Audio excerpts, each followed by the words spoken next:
So the other day I saw the Dungeons and Dragons movie. It was actually pretty good.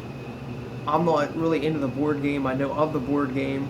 Um, so going in, I wasn't sure if they were gonna like play off of it a bunch, and I was gonna be lost.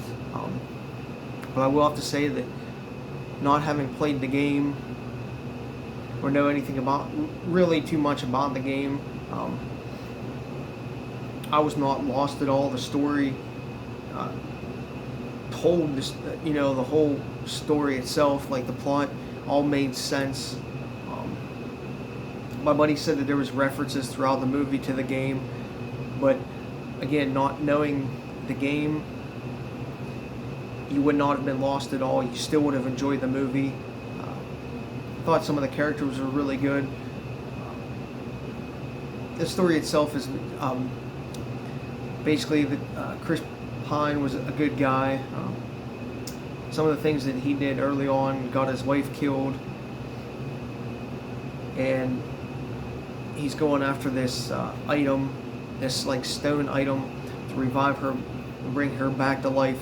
So throughout the whole movie, they're trying to find a way,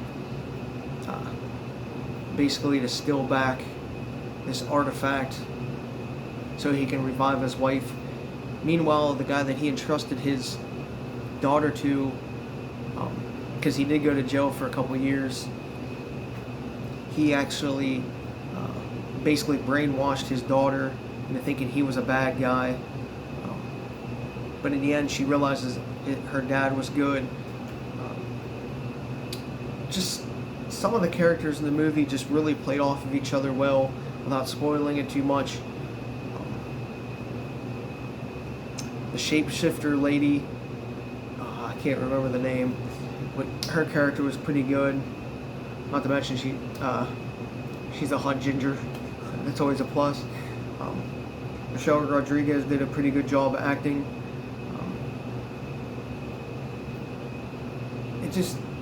It was a different fantasy, medieval type story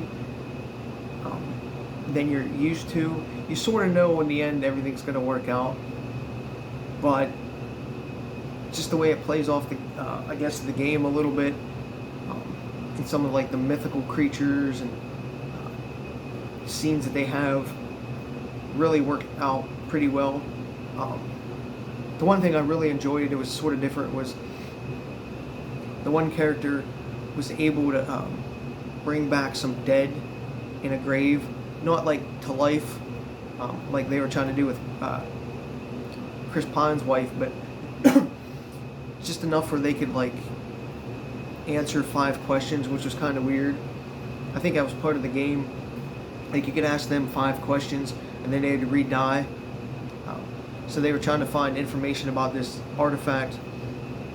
So they'd go around and dig up this like big battlefield to find this information on this artifact. And then they would ask the 5 questions, and the people would die again. And then sometimes they just had to ask like random stupid questions, like what's your favorite book or what's your favorite color, because the person really didn't have any information about that. And then as they were leaving the graveyard, they only asked this like the last guy like 4 questions, and he's just like, oh shit, as they left. That was just a cool scene that I thought was pretty unique to the movie. But I would definitely recommend it if you get a chance. I don't want to spoil too much because I would like the people to go see it. The theater would be the way to go to watch it the first time instead of streaming it, because I think it brings out the background a lot more and some of the character nuances more than just watching a TV at home and streaming it on a computer would. But yeah, I would recommend it if you get a chance. You definitely, again, don't have to see or know anything about the game to know or understand what's going on in the movie.